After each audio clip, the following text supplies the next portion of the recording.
The broadcast is now starting. All attendees are in listen-only mode.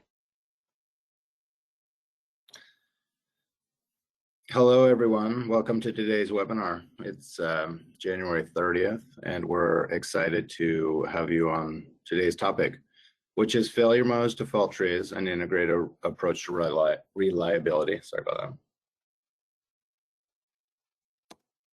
that. Oops.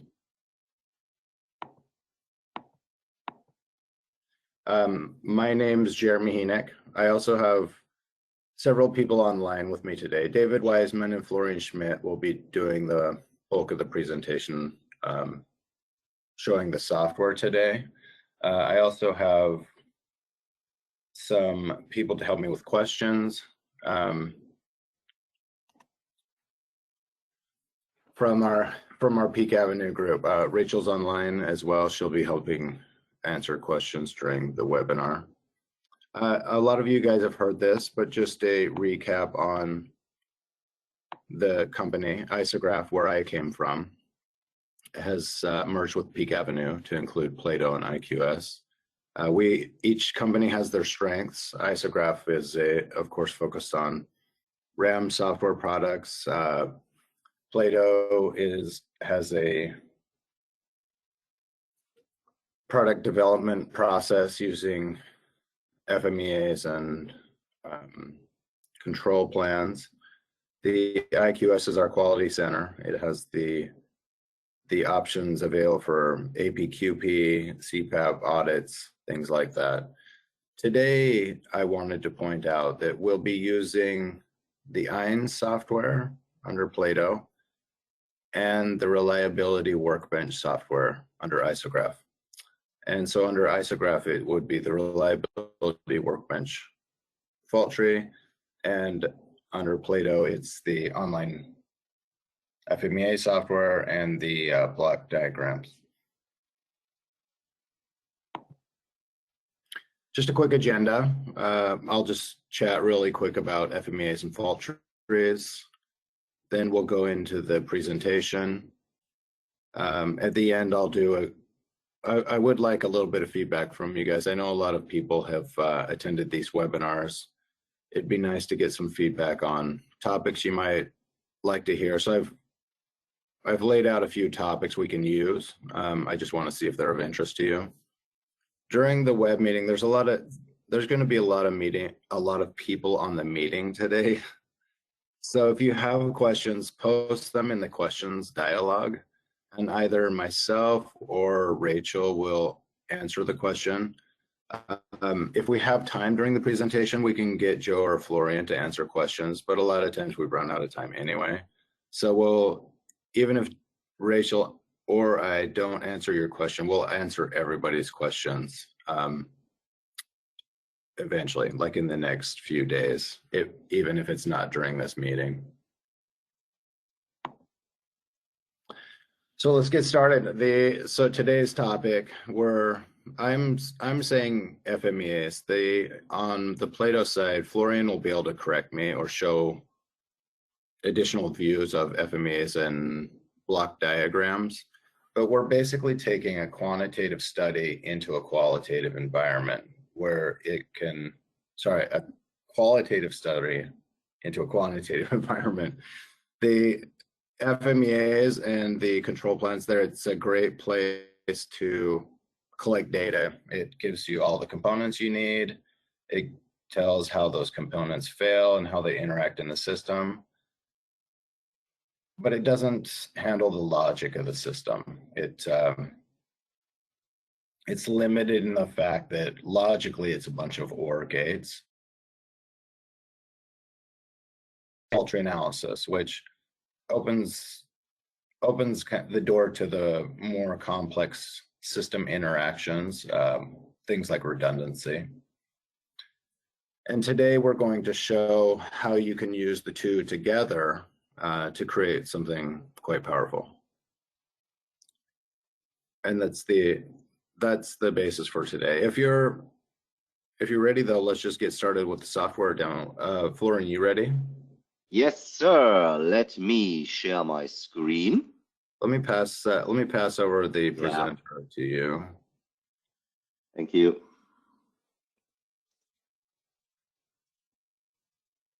So, and hopefully everybody can see my screen now. I have unfortunately lost the presentation view. So if you could quickly confirm that you can in fact see my screen. Yeah, I can see it, Florian. Very good. Let's assume everybody else can. Got to work with assumptions. So yeah, what you can see on the screen right now is in fact the aforementioned 1 tool from Peak Avenue, formerly from Plato. And it is basically our flagship FMEA module, our flagship FMEA platform that we currently have. Amongst other components, this is really where 1 shines. Just FYI, 1 is a German word, is for the English word one. There you go. And yeah, I have, for your benefit today, set up a little example of an airbag system, as you can see on the far left side of the screen. It is, and I need to say that up front, a very, very simplified example because it should serve for training purposes and for training purposes only. So we thought better keep it simple, not to take or to make a sensory overload here. But I would like to show a couple of things that Jeremy just mentioned in the last couple of minutes, and would like to show you how this looks within our software. So I guess I would like to start with the standard FMEA form. Within 1, you can work within a normal FMEA form, basically starting from your requirements that you do need to list down your failure modes for your functions / requirements, failure causes, failure effects. If you have effects, obviously this is the utmost level in our little example, so there are no effects, at least none that I have set here. But as you can see, our failure mode that we do have here, for example, the failure mode airbag system triggers without an accident situation, can be caused by a multitude of things. The speed change measured incorrectly, the speed change incorrectly reported to the airbag control system, and so on and so forth.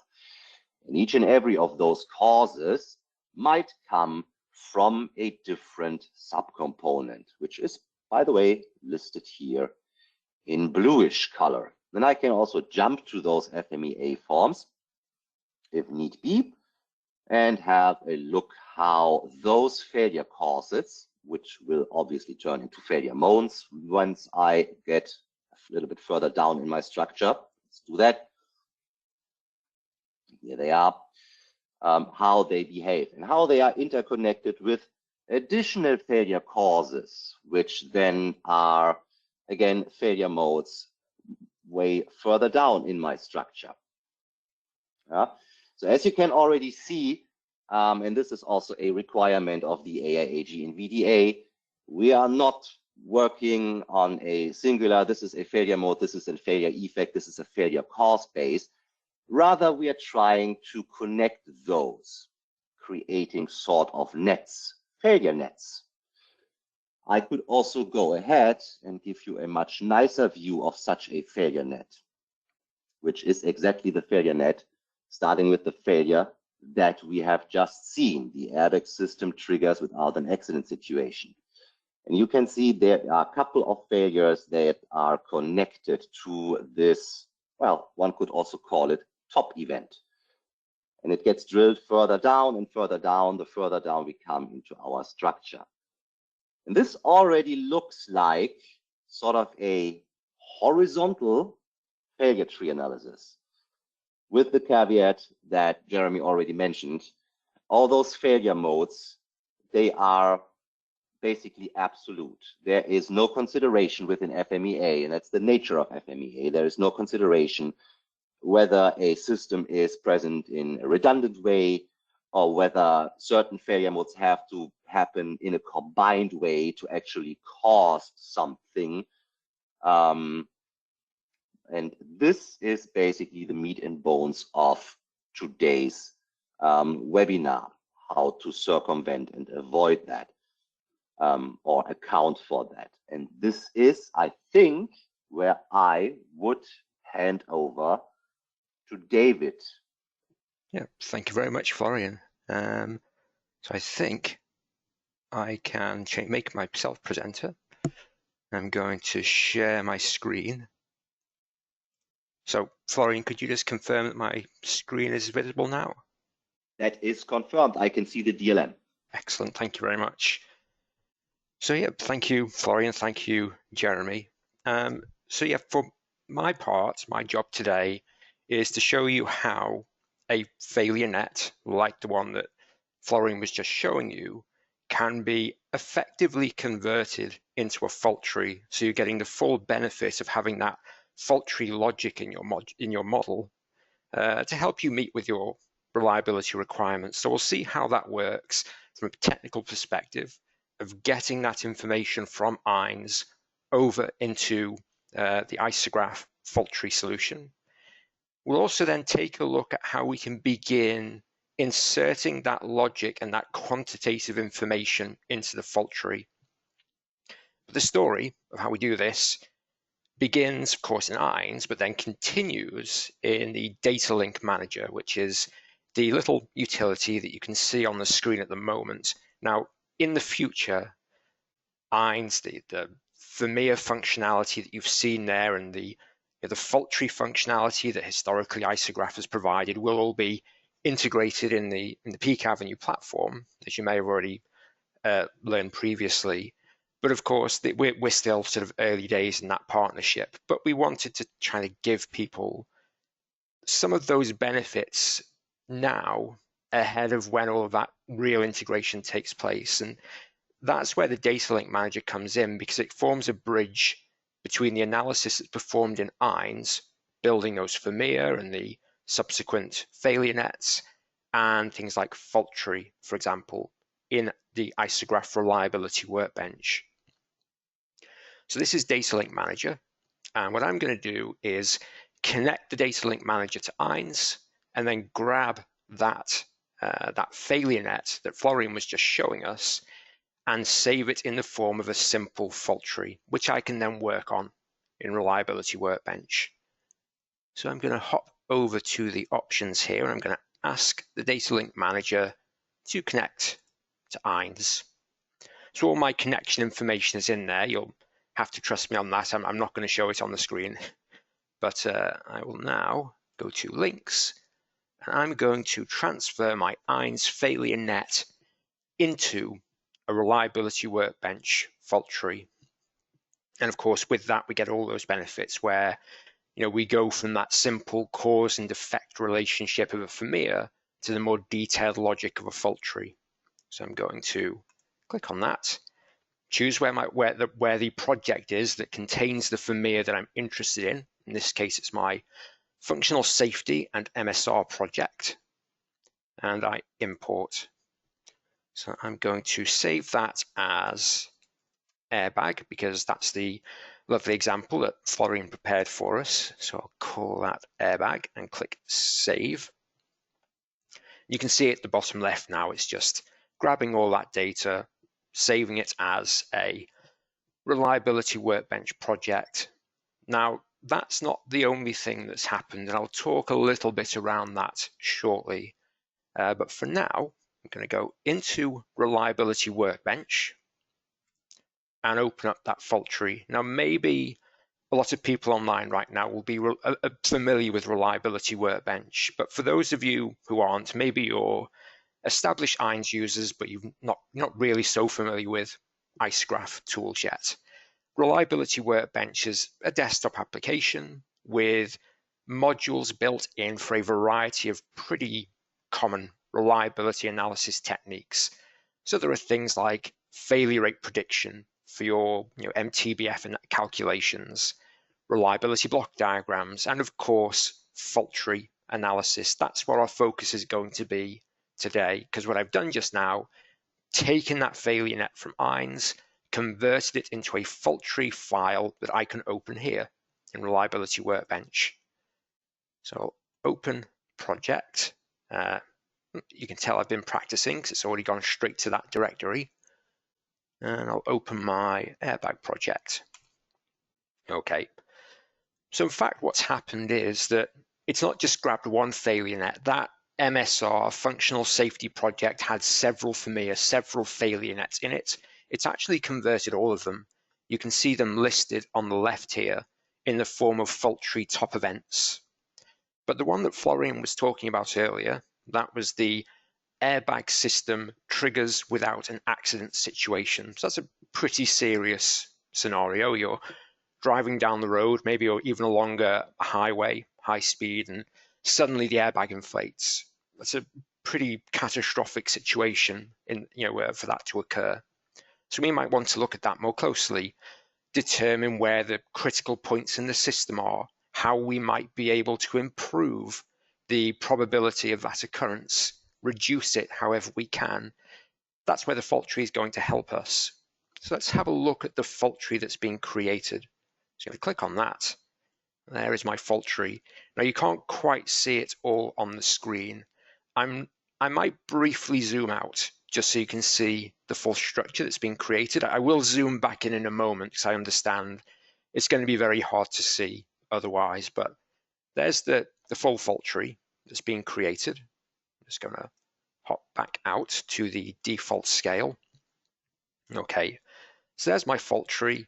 There is what in the FMEA would be the system level failure, which in my fault tree becomes the top event, the scope, the top gate of my fault tree. Airbag system triggers without an accident situation. Just out of interest, you can see there's a little icon next to that top gate. That's actually a hyperlink that goes back to the FMEA, to that system level failure in INS. I'm going to be a little brave. I'm going to click on it. And I'm going to log in to INS. And you can see it takes me straight there. Airbag system triggers without accident situation. So that's basically allowing you to track the relationship, I guess, between the fault tree you've created and the FMEA from which it originated. You have that little hyperlink that lets you jump back to that place in INS if you need to. I'm going to move that out the way again. Other than that, really what you have is just your failure net reproduced as a simple fault tree. Because of course the failure net is just showing the very basic cause and effect relationships between component failure modes and system level failures. Which system level failure does each failure mode contribute to? And that's what you're seeing here in the form of a fault tree. Can we leave it there? Have we, is the webinar over? I've converted the failure net to a fault tree. Is that job done? Well, clearly it's not. Anyone familiar with a fault tree will recognize that what we're seeing here are lots of OR gates. Why would the airbag system trigger without an accident situation? Well, it might be because the airbag wasn't deactivated even though there's implausible data, or it might be because speed data from the crash sensor was incorrectly accepted, or some other problem. It's all logic. In the end, what that would mean is that any single failure that you can see in this fault tree, any single event, would lead to that scenario occurring. And the reality is that that's probably not the case. You wouldn't have a scenario where every single failure is a single point failure, where every single individual failure would trigger that catastrophic event on its own. There should be some kind of logic here. It should be that actually it would take more than one failure to cause this problem. In a FMEA, you can't have that. In a FMEA, you cannot say, my system level failure would only occur if this failure mode and this failure mode and this failure mode all occur together. It's just a simple representation of which failure modes contribute to that system level failure, regardless of whether there's some other failure required to happen as well. But a fault tree, again, would allow us to take account of that. So we're here now with a fault tree. We can begin editing it to kind of build in some of that logic. build in a bit more structure so it makes a bit more sense. So let's start at the bottom here. One of the problems that might lead to this failure eventually, that might lead to this problem, is that there is a faulty electrical connection of one of the components. And that could happen because of a range of potential electronic component failure modes that you can see here. So things like change of value, capacitor failure, maybe a short circuit of a resistor, something like that. But someone might look at this level of the fault tree. They might look at this and think, well, okay, these are all the failures that might contribute to our catastrophic problem. Why are there two of these? They appear to be the same failure. Similarly, I've got two of this failure mode. I've got two of this failure mode. What's really going on here? Well, this again goes back to some of the information that we have in INS, information that has been brought over to fault tree, but which maybe isn't visible to us just yet. Obviously, what we have here are failure modes of different components. So it might be we have two different resistors or something, let's say, and each of those might undergo that same failure. That information has been brought across. We do have the information in our model here of which component each of these failures relates to. It's in the notes fields for the events. I'm not going to start digging through all of those dialogues to show you. There is actually a simpler way for me to show that in my diagram. So I'm going to go into the View menu, and I'm going to ask the program to show me a bit of pop-up text. Specifically, what system element does each event relate to? Click OK. And now you can see I get this little icon next to each event and gate, and if I hover over it, you can see that one's R30, I guess a resistor. R30, C1 a capacitor, R200, R300, sorry, R30, and so on. So I can now see which element each of those events relates to. So I might restructure my tree a little bit just to make that clearer in the structure, not because I need the logic necessarily, but so my fault tree is more intuitive. So when I show this to management or I show it to a client, they better understand what it is I'm trying to convey. So I'm going to add a couple of extra gates just underneath here. So one of the reasons that I might end up with some kind of electrical fault in my airbag control unit, in my ECU, might have a failure of the resistor R30, or I might have a failure of the resistor R200. And I'm just going to move each of these events underneath the relevant gate. So that's an R30 event. Now, again, to avoid lots of menus and dialogues, I'm not going to use sort of cut and paste buttons for this. I'm using hotkeys.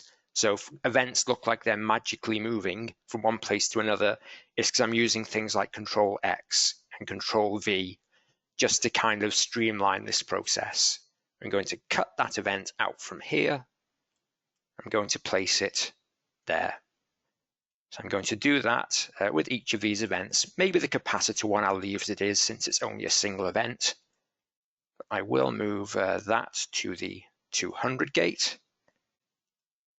That one to 30. That one to 30. And these last three, cut and paste underneath the R200 gate. So now, why would there be this electrical fault? Well, the capacitor might fail, or there might be a failure of either of these resistors.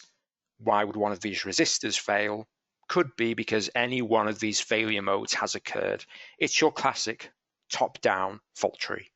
So now it's a little bit clearer what's happening. Has this changed the logic of the fault tree in any way? No, it hasn't. This fault tree will behave exactly the same now as it would have done before I made these changes, because it's still just all logic. But visually, it's now easier for me to understand why my fault tree is the way it is, what these events refer to. And making a fault tree that is understandable is almost as important as one that accurately reflects the logic of your system.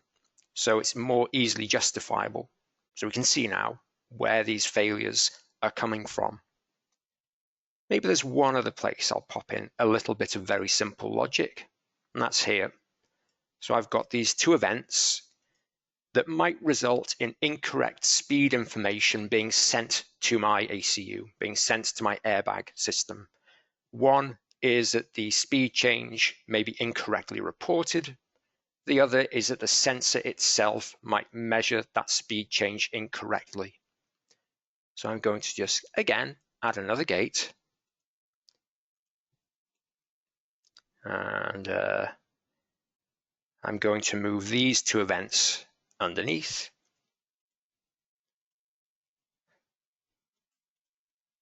And I'll just pop in a little description. Let's call it incorrect speed change data sent to ACU. So incorrect speed change information is sent to my airbag control unit. And that could be because, if I just cancel that, that could be because the sensor itself has undergone a failure, or the circuitry that reports that information has reported it incorrectly. Click OK. There we go. Again, hasn't changed the logic of the fault tree yet, but it's a little easier now to see what's happening and why this problem might occur and what the causes might be. So don't worry, we will talk about actually changing the logic of this fault tree soon. But what I'd like to do before that is begin introducing some quantitative information. We've built this fault tree based on our failure net. And the failure net, as we've said before, is qualitative in nature. It doesn't really do much in the way of a calculation, calculating a number that will indicate the likelihood of this problem occurring. Fault tree, of course, is very good at that, but in order to perform this fault tree calculation, we would first need to pop in some failure data, failure rates for the various component failures and component failure modes. I'm not going to spend a huge amount of time on this. Rather, what I'm going to do is just grab some information from a little library of data that I prepared earlier. I'll talk you through what we're doing. So I'm going to attach a library. This is just a little project file that I prepared earlier that contains the failure data I want. There it is, airbag failure rates. There are my failure models containing the failure rates that I want to use as part of my fault tree. Where did I get them from? That's always the big question. Where do these failure rates come from? It's a kind of mixed bag. In this example, some of it I've taken from your classic failure rate prediction handbooks. I think the one I used for this was maybe Siemens 29500 for a couple of the parts, maybe the resistors, for example. I pulled a bit of data from the EPRD 2014 failure library. That one's handy because it includes some failure mode information as well, especially useful when you've got stuff like resistors that might have different failure modes associated with them. So there are different places this information can come from. Failure rate handbooks like Siemens, or if you're in other industries, things like MIL 217 might be useful, or FIDES. Libraries like EPRD, the electronic parts library, like NPRD, the kind of non-electronic equivalent for when you're dealing with stuff like, mechanical fasteners, for example. So that's a kind of, it's a mixed bag in my example, but these are some of the places this information can come from. So I'm just going to grab all of those and drag them into my project.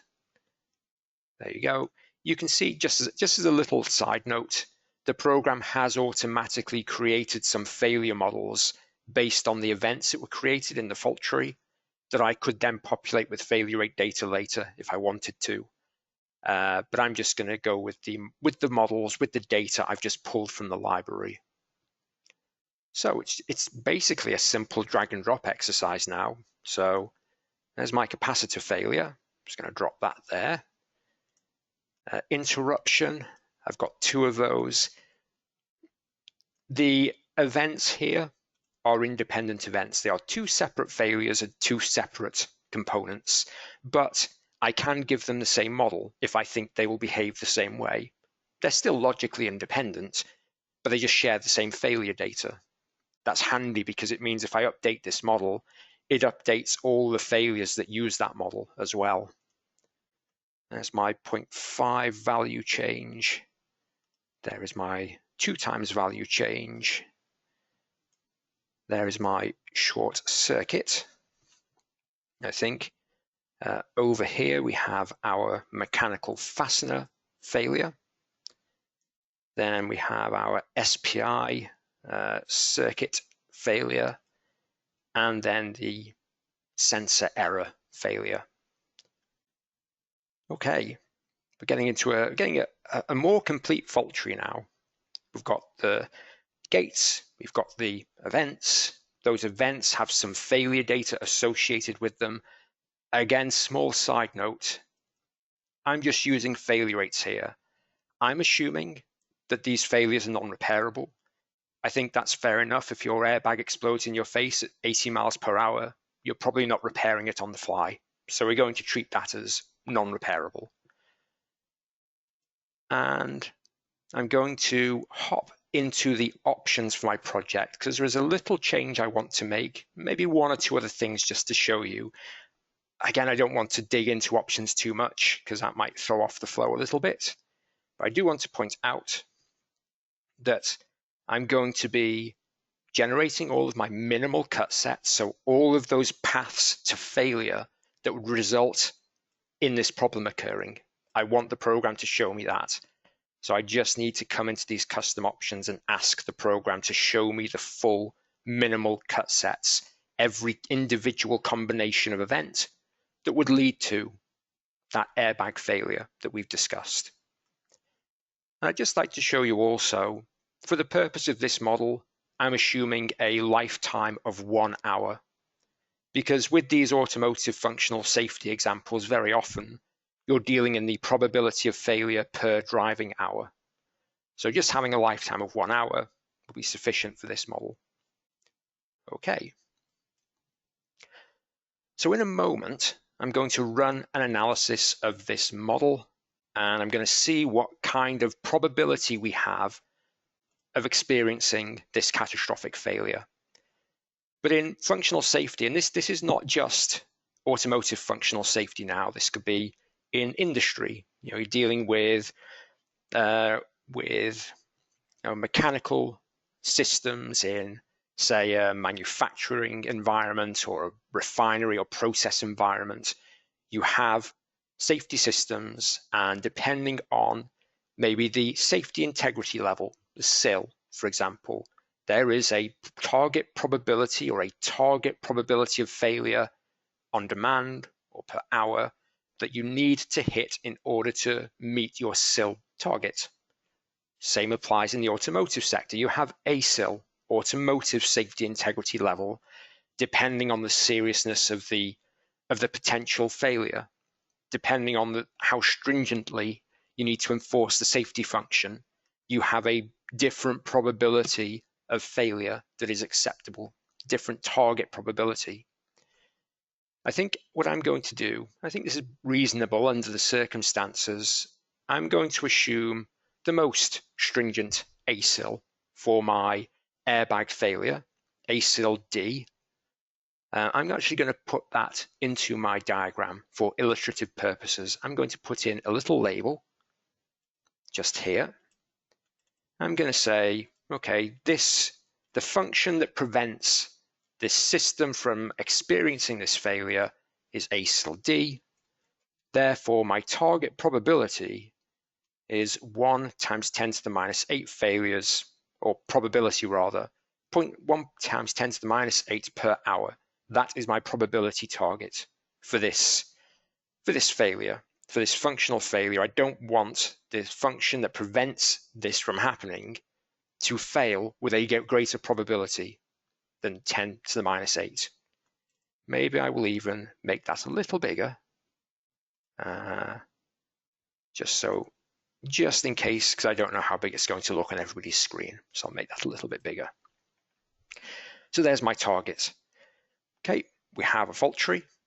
We have failure rates for the individual failures in that fault tree.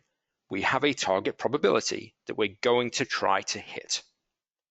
Let's see what happens. I'm going to run the analysis. Oh dear, that's not good at all. That is 2 orders of magnitude higher than ideally what we want. So those of you familiar with automotive safety systems probably already have an idea what the problem is here. Maybe even those of you who have any vague familiarity with an airbag system might have some idea of what's gone wrong here. But let's assume complete ignorance. Let's say, okay, we've got this number out. It's some way above what we were hoping for. What's gone wrong? Why is this happening? What can we do to improve the situation? Okay, let's go and have a look at the results from this fault tree. Pull up the results dialog, and where I'm going to look is in the importance data. So again, without going into huge detail, the importance information is telling us about which events are contributing the most to the probability of that top event occurring. So in this case, which of my events is contributing the most to the likelihood of this airbag triggering an incident? Which one's causing the biggest problems? Well, it appears to be event 11, which if we have a look over here, we can see is the failure in our sensor.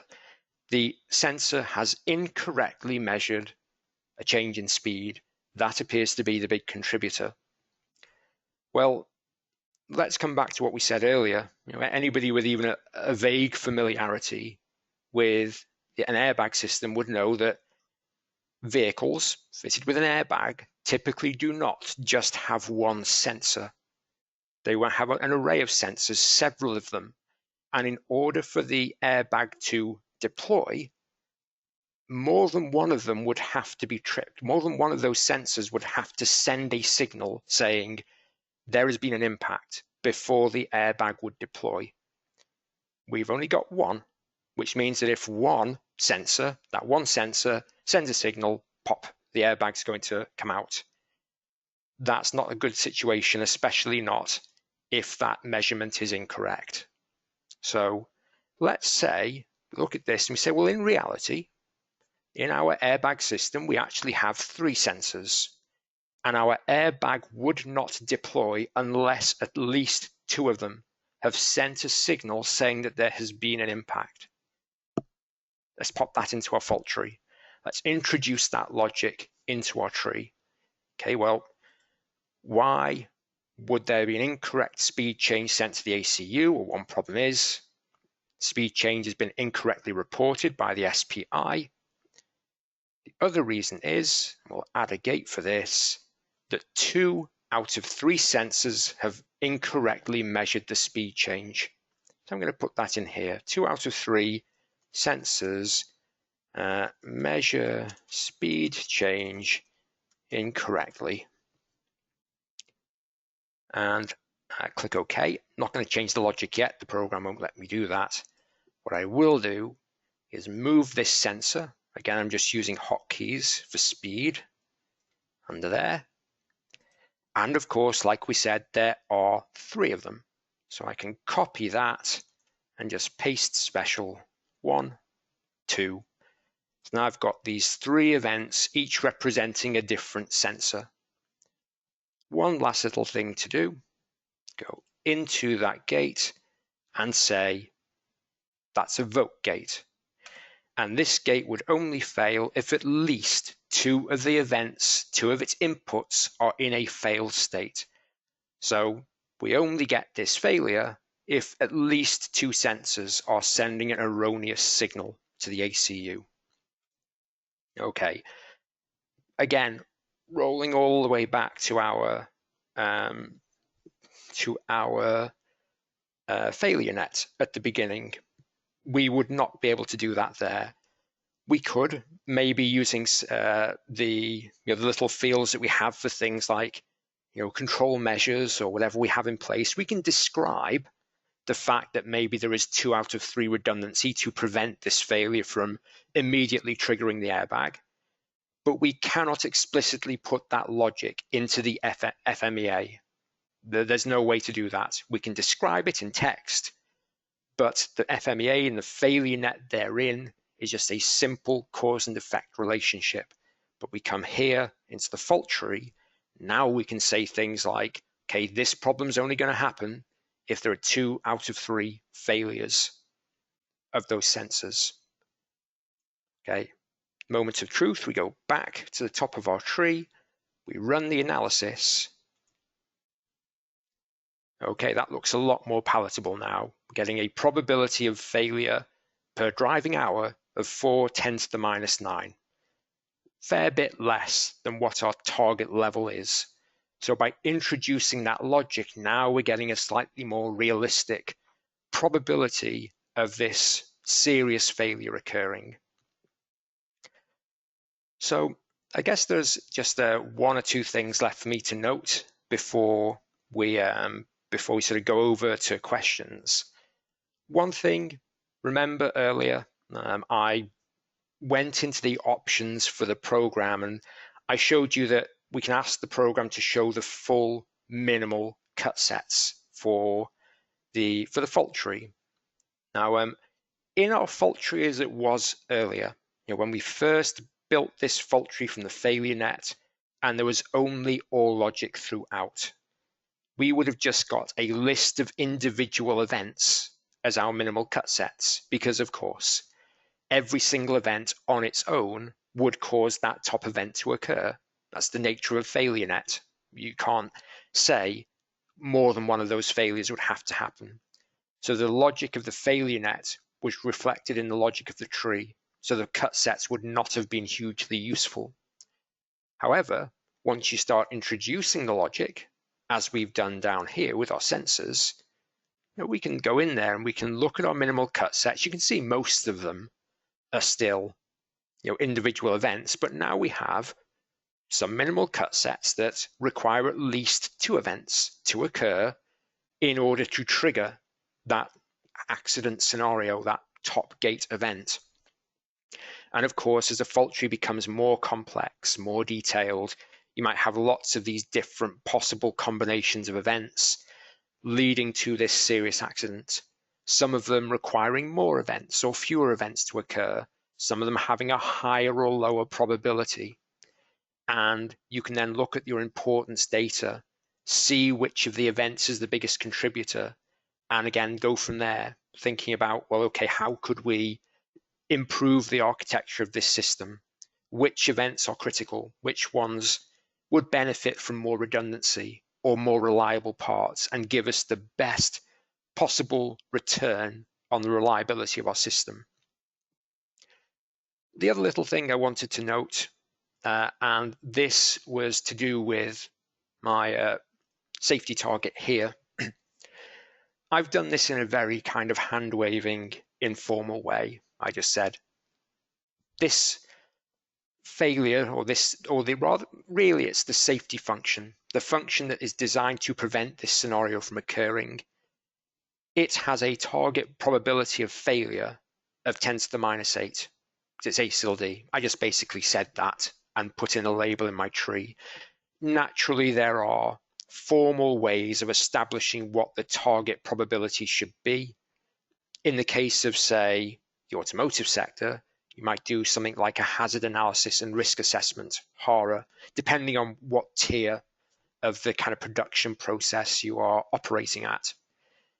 Reliability Workbench handles that through a tool called safety assessment. So what I could have done was build a HARA in safety assessment, establish that the hazard is that the airbag system triggers about an accident situation, and then, based on the seriousness of that accident, assign an ASIL, and from that, a target probability, fed that back to my fault tree, and then done this analysis.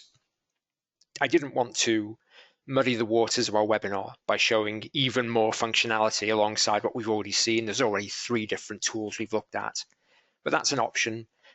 Similarly, there are processes like that, I think, for industry, so functional safety there. In aerospace, of course, there are the system safety assessment handbooks that follow a similar procedure. So obviously, like I said, I just kind of pulled this. Well, I didn't pull this number out of the air. It is from ISO 26262, but I did just kind of say what my target was without any formal procedure. But of course, you could go through that process as well. And then, beyond that, it's just a matter of pulling out your results, pulling out the results of your analysis, which could be done in the form of a report, which can be published into things like PDF, into Word, exporting it to Excel. There are lots of ways of getting this information out of a model like this. But I think just to summarize a little bit there, we took the failure net from INS via the data link manager, pushed it into the reliability workbench software in the form of a simple fault tree that consisted of nothing but or logic. We added a little bit of additional logic, nothing special, a couple of extra OR gates to make it a little bit clearer to the casual viewer what these different events relate to, make our fault tree a little more intuitive. We pulled in some failure data, and we discussed what the sources were for that information. Things like Siemens Handbook, or NPRD or EPRD, established libraries of failure rate data. We assigned that information to the basic events. We set a target for ourselves without too much fuss, just said, okay, this is the target we're aiming for. We analyzed our fault tree. We said, okay, we're not happy with the probability that we're getting, what's going wrong. Took a look at our results, and we saw in the importance data that there was a particular event that seemed to be causing a lot of problems, contributing a lot to the failure of our system. So we used that as a prompt to dive back into our fault tree, maybe introduce a little bit of extra logic, because actually we have redundancy here, which was not reflected in the failure net. Again, failure net cannot handle logic, but the fault tree can. So we build that in, run the analysis again, and what we found was by introducing that logic, now the result is a little bit more palatable, a little bit more realistic to what we might expect. So hopefully that gives you an idea of what the threat is, going from a failure net to a fault tree, and some of the steps you might have to go through to get that fault tree ready to analyze and to give you some results that will prove useful for you in establishing what your system architecture should be. And I think that is the end of my part of the demo, and I think maybe I'll hand back to Jeremy. Yeah, that was great, David. Thanks. One question on that link from INS to Fault Tree Plus. Is the link a live link? Like, is data being auto updated, or is it a on-demand type of link? No, so it would be on demand. Now, this is something I really only touched on very quickly. Now, obviously, you saw at the start that you can ask the program to, I'll switch it back. You ask the program to show like the hyperlinks, and that hyperlinks back to the original FMEA, sorry. But actually, in the data link manager, what's also happened when I sent that information across is the program's created a set of links as well in the data link manager itself, which kind of acts as an intermediary between INS and fault tree. Now, if I look at this one here, you can see each of these. If I go underneath the airbag system triggers, this is the failure I was looking at earlier. The different gates, the different events, they are linked via their respective URLs. Now, you can, in the data link manager, create a kind of, I guess, a set of business rules is what you might call them, where you can ask the program to read and write information between the two tools. So mostly I think it's qualitative in nature, so things like notes fields and stuff like that. But if the data link manager can show you diagrammatically where there are inconsistencies, where the fields that you've mentioned in your business rules don't match with each other, and then you can update. Now, I know this certainly works INS down to fault tree. I don't think I've tested it the other way. I think just with the qualitative data, you can do that. So it's not being updated live. There's a lot of information you can move with an extra button click through the data link manager, where you can do things like update values, and the program looks for inconsistencies between linked objects in INS and fault tree and just brings them up to date. So you would be using the data link manager to do that. Yeah, thank you, David. That was a great presentation, David. Let me just show a couple slides to finish up.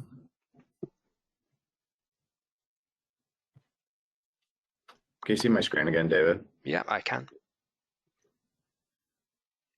So as we close this down, I mean, I wasn't able to get to, there are a lot of questions that need to be addressed, but those will be addressed by myself or Rachel here in the next little bit. Before we end, I was hoping to get, we have had quite a few people attending these webinars. I was hoping to get some feedback from you. I plan on doing a webinar every month for the whole year. Of course, we're trying to spread around the topics a little bit. Oh, you know what? I didn't realize my camera wasn't on. Not that you guys want to see me.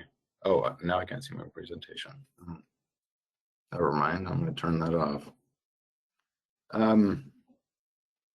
So here's some topics that we've considered. One is the spurious trip.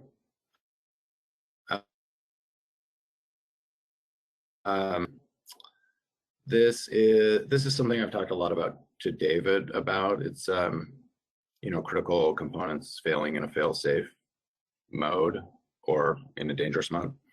MTBF, someone suggested this topic, but they said you should wear, a striped shirt like a referee and a whistle.